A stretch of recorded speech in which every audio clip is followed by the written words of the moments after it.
2,16 millions de dollars pour accroître la productivité de Paber Aluminium à Cap-Saint-Ignace. Coup dur pour les ménages à faible revenu. Québec suspend d'importants programmes d'aide. La Fédération québécoise des municipalités mise sur l'engagement citoyen pour revitaliser la politique municipale.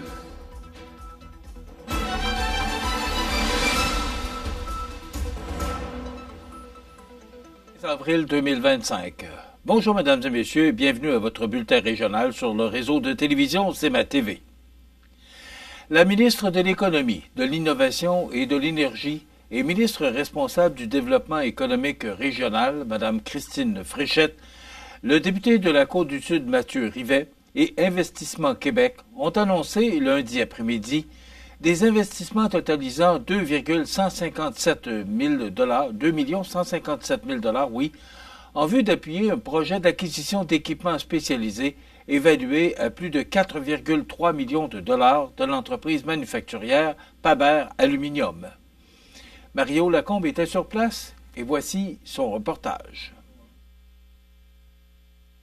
La ministre de l'Économie, de l'Innovation et de l'Énergie et ministre responsable du Développement économique régional, Mme Christine Fréchette, le député de la Côte-du-Sud, M. Mathieu Rivet, et Investissement Québec annonçaient ce lundi des investissements totalisant 2 157 000 en vue d'appuyer un projet d'acquisition d'équipements spécialisés évalué à plus de 4,3 millions de dollars de l'entreprise manufacturière Paber Aluminium.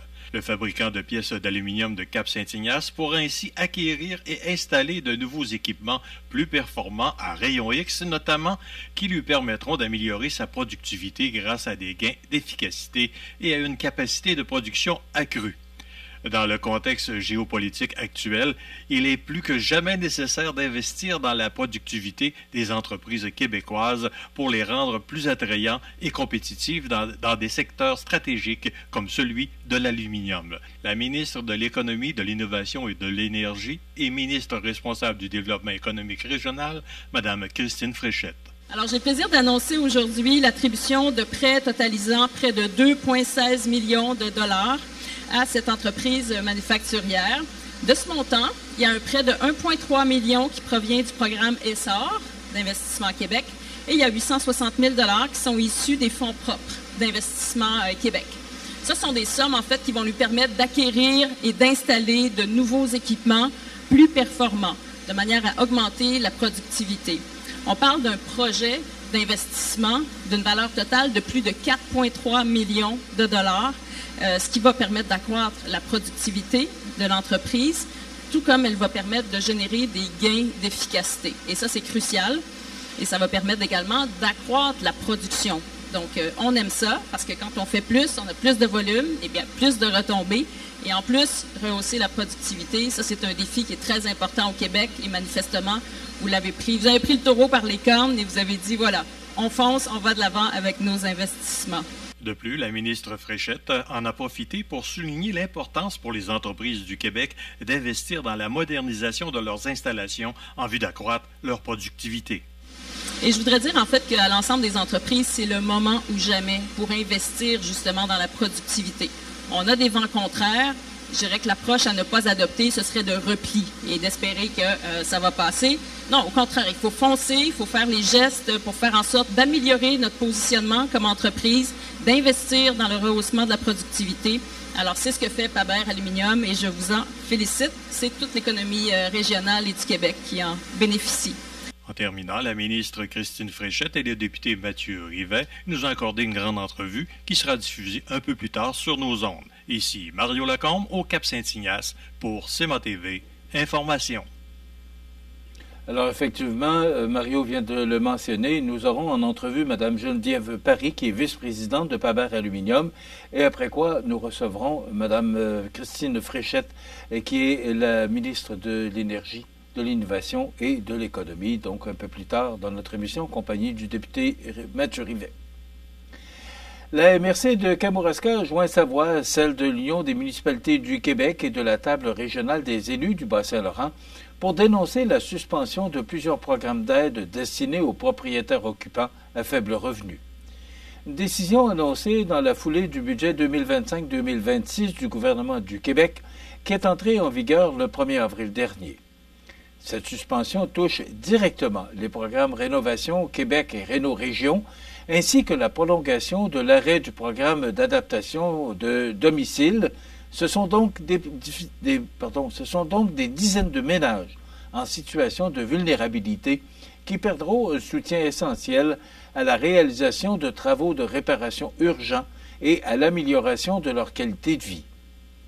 Pour la seule MRC de Kamouraska, le programme Réno Région représentait un budget de 600 000 $ répartis sur 2 ans, soit du 1er avril 2023 au 31 mars 2025.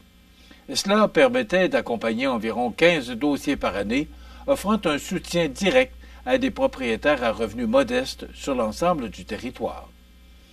Le préfet de la MRC, Sylvain Roy, s'est dit profondément préoccupé. Nous comprenons l'importance de ces programmes pour les citoyens les plus vulnérables de notre communauté. Il s'agit d'un soutien vital pour maintenir leur logement sécuritaire et habitable. Cette décision est indépendante de notre volonté, mais nous partageons pleinement leur déception. Notre équipe demeure mobilisée pour les appuyer dans cette période difficile, a conclu M. Roy.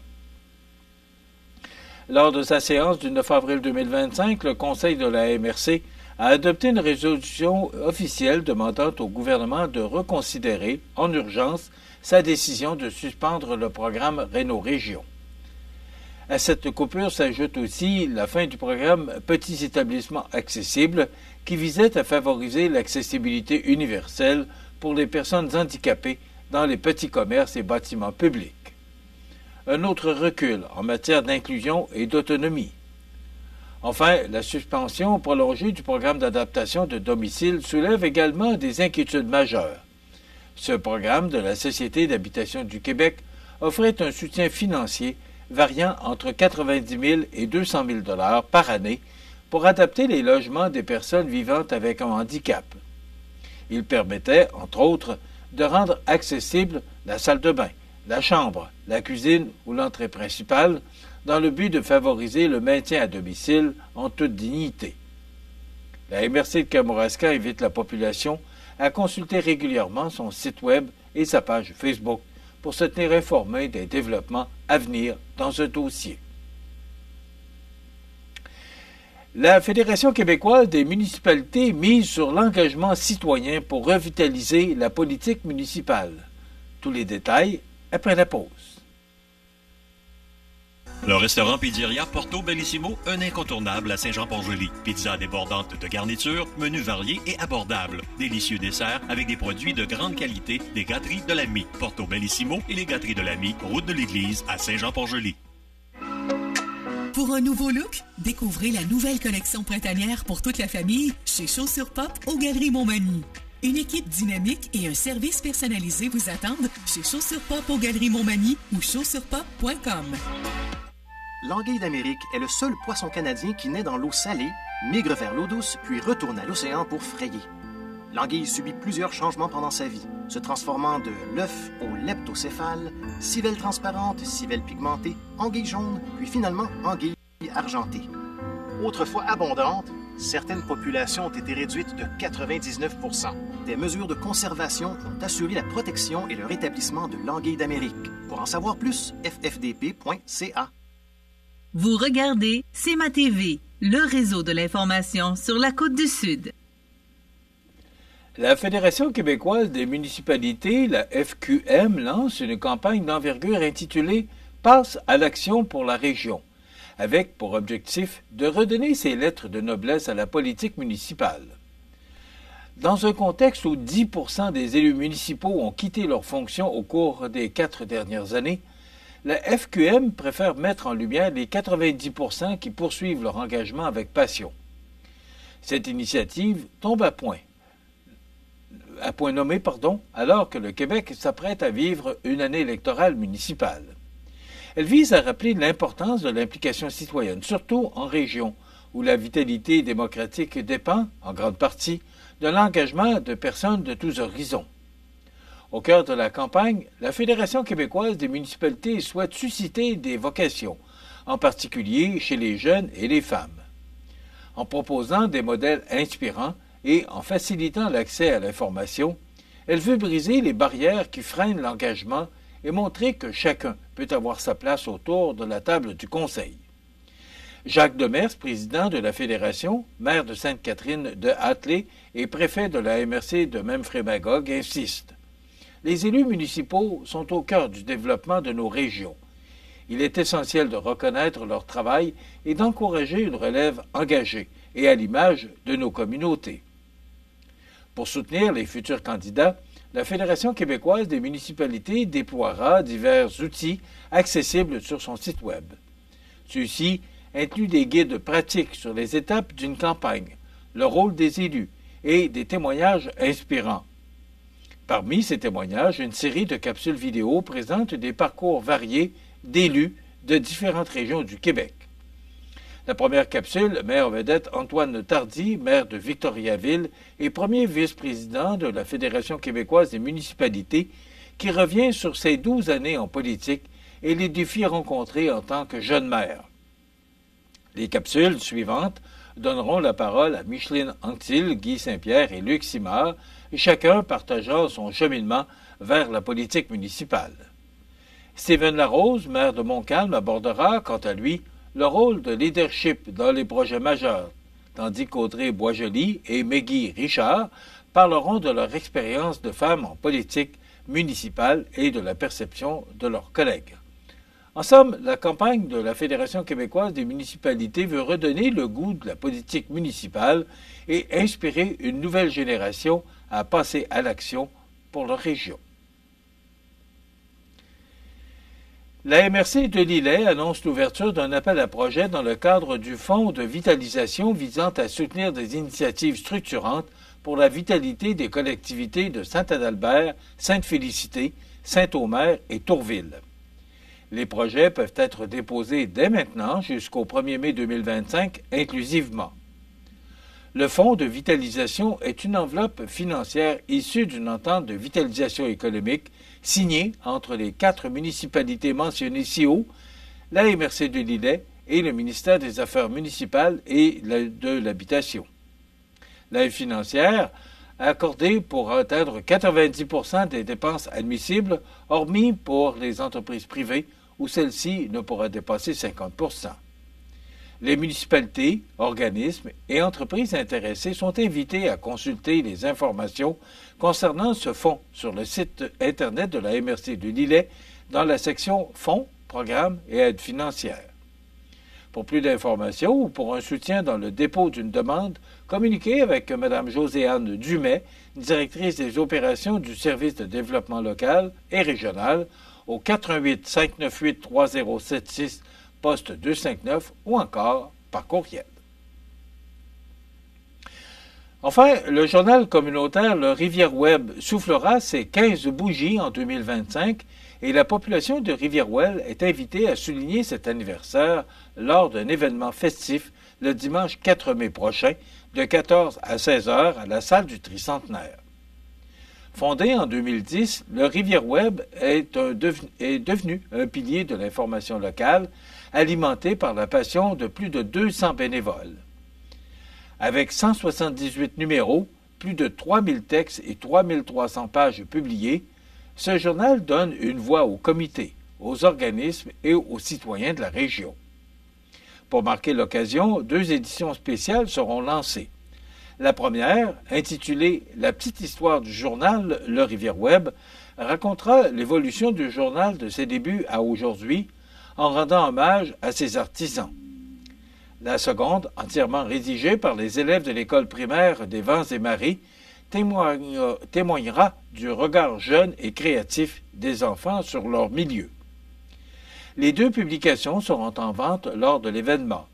Les profits du journal scolaire seront remis à l'école primaire des Vents et Marées, tandis que ceux de la petite histoire serviront à financer les prochains numéros du journal. C'est un rendez-vous communautaire qui mettra en lumière l'implication citoyenne, la relève scolaire et l'importance de préserver une presse locale vivante et indépendante. Les sports, présentés par Groupe Corriveau, entrepreneurs électriciens et plomberie, un appel, 4 services. Groupe Corriveau à Montmagny, 418 248 8992, votre solution. Vous avez des projets de construction ou de rénovation? Pensez Groupe Corriveau, entrepreneur électricien et plomberie. Un appel, 4 services, 418-248-8992, Groupe Corriveau à Montmagny ou groupecorriveau.com. La solution pour du travail bien fait.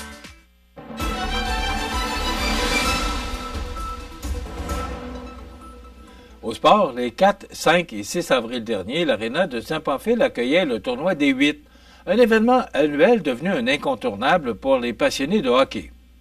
Ce sont plus de 48 équipes, composées de joueurs locaux et venus d'ailleurs, qui ont participé à cette compétition tant entendue. Chaque équipe, composée de 8 joueurs, dont un gardien, a disputé ses matchs en format 4 contre 4. Les affrontements ont été marqués par une rivalité entre les équipes. Le tournoi était divisé en 4 catégories, C-, C, C+, et féminine, apportant ainsi une grande diversité à la programmation. Les amateurs de hockey ont répondu présents en grand nombre. Au total, plus de 2000 spectateurs ont assisté aux 3 jours de compétition, un bilan particulièrement positif qui témoigne de l'attrait croissant de ce tournoi pour l'Aréna. Ce succès confirme que l'événement est devenu bien plus qu'un simple tournoi de hockey. Il s'agit désormais d'un rendez-vous annuel où les participants viennent rivaliser et les spectateurs encourager leurs équipes. Excusez-moi. Dans la catégorie C+, les Dogs ont triomphé face à l'équipe des Cadenas. Les gicleurs québécois ont remporté la victoire contre la débauche dans la catégorie C. En C-, section 1, l'équipe Transport Saint-Pamphile a vaincu les vétérans. Dans la catégorie C-, section 2, l'équipe des gars de location a pris le dessus sur Porte de Garage d'Amour. Enfin, dans la catégorie féminine, l'équipe RML Construction a remporté la finale A face aux Daims de Fumée, tandis que les Fire Balloons ont gagné la finale B contre le bar Les Coutiles. La municipalité félicite les équipes gagnantes et remercie chaleureusement tous les participants, spectateurs et employés de l'Aréna pour leur rôle clé dans la réussite de cet événement. À la suite de cet excellent bilan, l'équipe est déjà dans la planification de la prochaine édition du tournoi des 8 et je vous invite à former votre équipe pour l'an prochain avec des noms aussi originaux qu'on vient de le mentionner. Voilà, c'est ce qui complète notre bulletin d'actualité pour aujourd'hui, mardi 15 avril. Dans un moment, les prévisions de la météo. Voilà, c'est tout pour l'instant. Bonne journée, mesdames, messieurs. Pour rejoindre la salle de nouvelles de CMA-TV, nouvelles au pluriel @cmatv.ca ou encore 418-281-1313, poste 226. La météo, une présentation du restaurant à la Rive, un incontournable à Montmagny. Le restaurant à la Rive, un incontournable à Montmagny. C'est la place pour déguster un délicieux repas dans notre magnifique salle à manger ou sur le pouce à notre casse-croûte. Rue Saint-Louis ou par livraison, le restaurant à la Rive ou restaurantalarive.com.